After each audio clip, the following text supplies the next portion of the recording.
Bismillahirrahmanirrahim. وَلْتَكُنْ مِنْكُمْ أُمَّةٌ يَدْعُونَ إِلَى الْخَيْرِ وَيَأْمُرُونَ بِالْمَعْرُوفِ وَيَنْهَوْنَ عَنِ الْمُنْكَرِ. Assalamualaikum warahmatullahi wabarakatuh. Innal hamdalillah alladzi arsala rasulahu bil huda wa dinil haqq liyuzhirahu 'ala ad-din kulli wa kafa billahi syahida. Kita akan ulangi mengambil tadabbur surah Yasin di ayat 60 dan 62 yang kita sudah baca yang lalu ya. Jadi bagaimana kita bisa mengambil pesan di surah Yasin ini sebanyak-banyaknya. Bukan cuma kita sibuk melafazkan, tapi kita tidak paham maknanya, kita tidak mampu mengambil ibrah dan nasihat apa di surah Yasin ini ya. Jadi kata Syekh Shalih Al-Fauzan dan juga dikutip oleh banyak ulama-ulama mu'tabar, membaca Al-Quran itu ada dua. Di kitab juga Syekh Shalih Al-Utsaimin rahimahullah ta'ala juga beliau menyebutkan membaca Quran itu ada dua tingkatan, tingkatan terendah dan tingkatan tertinggi. Yang tertinggi adalah membaca dengan memahami maknanya, baca ayatnya, baca hurufnya, tapi paham apa pesannya. Sedangkan tingkat rendah itu membaca huruf, tetap dapat pahala, Pak. Ya, membaca huruf itu paham tidak paham tetap dapat, karena disitulah mukjizat Al-Quran. Dipaham tidak paham, lancar tidak lancar, tetap dapat pahala ya. Tapi itu rendah. Kita tidak boleh puas hanya melafazkan huruf-hurufnya, tapi yang paling terbaik melafazkan huruf lalu paham makna. Itu yang kita mau insyaallah. Bukankah aku telah memerintahkan kepadamu, hai Bani Adam, supaya kamu tidak menyembah syaitan? Sesungguhnya syaitan itu adalah musuh yang nyata. Sesungguhnya syaitan itu adalah musuh yang nyata bagi kamu, dan hendaklah kamu menyembahku. Inilah jalan yang lurus. Sesungguhnya syaitan itu telah menyesatkan sebagian besar di antaramu. Maka apakah kamu tidak memikirkan? Ya, kita mengambil pesan dari ayat ini. Jadi seluruh manusia dengan nama Bani Adam itu diperintah untuk tidak menyembah syaitan ya, diperintah tapi dilarang. Perintahnya ya jangan menyembah syaitan ya, jadi diperintah tapi dilarang. Diperintah untuk jangan menyembah syaitan.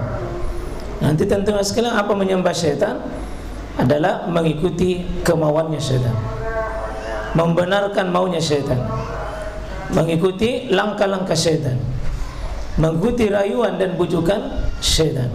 Dan Allah pertegas kenapa syaitan itu dilarang disembah, karena dia bukan sesembahan. Dia adalah, posisi syaitan adalah lakum aduwwum mubin, musuh. Dan ini bukan musuh biasa, Pak. Aduwwum yang sifatnya mubin, nyata dan betul-betul nyata. Bukan musuh biasa, Pak. Dia betul-betul Allah bilang aduwwum mubin. Kalau begitu ditunjukkan jalannya yang dibadahi adalah haza siratul mustaqim. Inilah yang syaitan halangi. Syaitan halangi di sini. La aqudannahum. Saya akan datangi, halangi mereka. Saya akan pagari mereka, jangan sampai masuk di sini. Tapi kita justru disuruh ihdinas siratal mustaqim. Tunjukilah kami jalan lurus. Tembuskan saya ke siratal mustaqim, mudahkan saya siratal mustaqim, istiqomahkan saya ke sini. Setan sudah pagari, tidak boleh masuk di situ. Ya. Dan Dan Allah pertegas lagi posisi syaitan.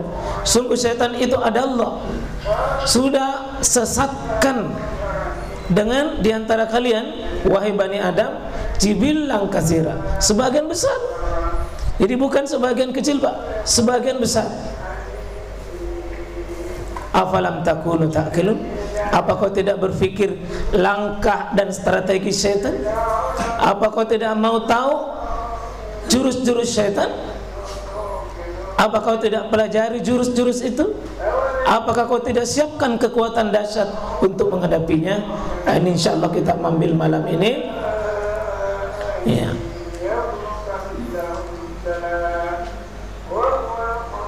Memahami strateginya syaitan. Ini perang banyak mesti dipahami. Kalau kita berperang, kita harus memahami apa kelebihannya lawan dan apa kelemahannya lawan. Nah, ini banyak tentara, banyak polisi, banyak yang pejuang di sini. Ya, pasti dia paham ini. Musuh pasti harus diketahui apa titik keunggulannya, apa titik kelemahannya. Ya. Ini setan Pak, makhluk yang Allah jelaskan kepada kita.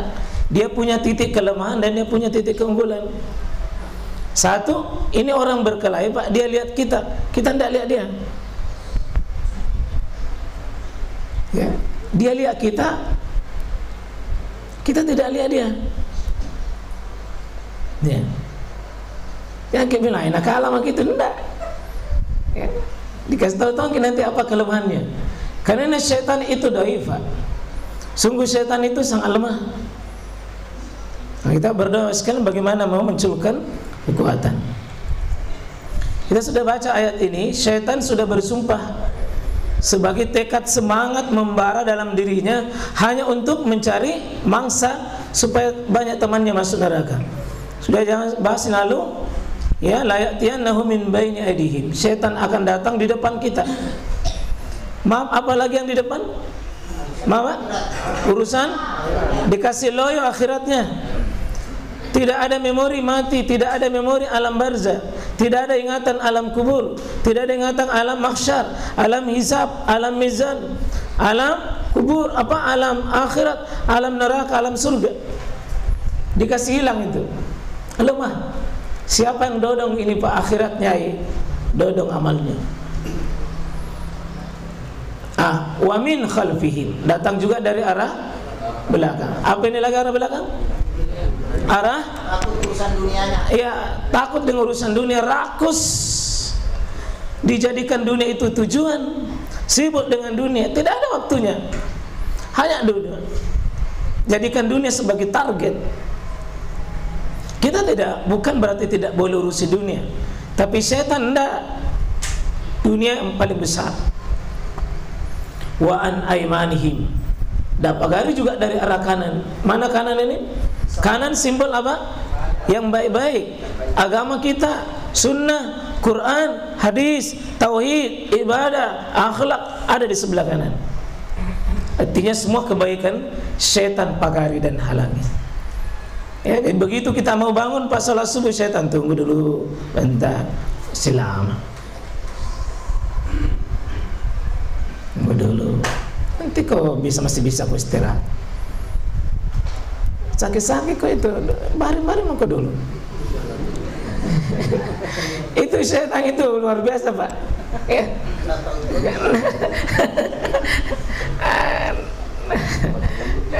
Lembut Pak, dan dia penasihat ulung yang seperti terpercaya luar biasa.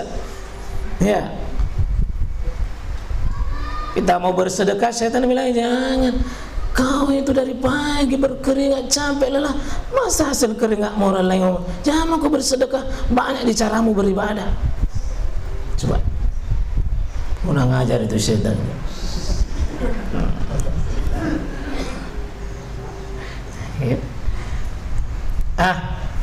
Dari arah kiri, wa an syama'ilihim. Dia ada sebelah kiri, apa itu kiri? Kemaksiatan. Kemaksiatan dipoles Pak, dipoles, diperindah, nikmat, dan seolah-olah benar. Kita masuk di strateginya. Ini strategi setan, menyesatkan manusia itu secara perlahan, bertahap. Setan itu Pak, makhluk yang paling sabar menjalankan propagandanya. Dia tidak mau juga langsung spontan orang kurang ajar, enggak. Pokoknya dalam jangka waktu kalau perlu kau tak terus, di akhir hidupnya saya akan jebak. Kalau tidak bisa satu sisi yang lain saya akan jebak kamu. Bertahap, pelan, Pak. Oh, pelan, Pak. Sabar sekali setan itu menunggu mana waktu yang paling tepat. Yang penting kita jangan mati dalam keadaan beriman. Ini Quran ingatkan ya. Wala tattabi'u khutuwatis syaitan. Innahu lakum aduwwum mubin. Jangan kau mengikuti khutwa. Apa itu khutwa? Langkah-langkah. Khutwatun itu mufrad. Khutwatun ini jamak khutwat. Langkah-langkahnya berarti setan itu bertahap-tahap, perlahan-lahan, pelan-pelan dengan berbagai macam metode pendekatan dia maju. Bujukan satu tidak mempan, bujukan lain. Cara satu tidak mempan, yang lain. Dia akan datang dalam semua bisikan, tidak cocok yang satu. Dan tidak perlu hari ini, tidak perlu bulan ini, tidak perlu tahun ini, tidak. Dalam jangka waktu tertentu target setan. Ini kasih tahu ya. Jadi jamak ini artinya bisikannya banyak, propagandanya banyak, langkahnya banyak. Jadi jangan dipikirkan itu Pak, langkah seperti langkah kaki kita, enggak. Kan kita biasa langkah-langkah strategis. Itu langkah berarti metode dan cara-cara. Itu apa? Khutwah, pelan-pelan. Dan di sini Allah Subhanahu wa taala sebutkan kamasalis syaitan. Jadi tipuan Yahudi, ya ini Yahudi, orang-orang jahat itu seperti bujukannya setan. Ya. Izqala lil insan, ketika dia bisikkan setan, rayu setan, pelan dengan segala macam bujukan bisikan itu. Apa bisikan terakhirnya? Ukfur, kafirlah kalian, syiriklah kalian, kufurlah kalian. Itu terakhirnya itu, terakhir itu. Jadi tahap, tapi tahapan terakhir itu ukfur, kafir kalian, syirik kalian. Falamma kafara, kalau sudah kafir itu manusia, apa kata setan? Qal, dia mengatakan inni bari'um minka, saya sudah lepas dari kamu.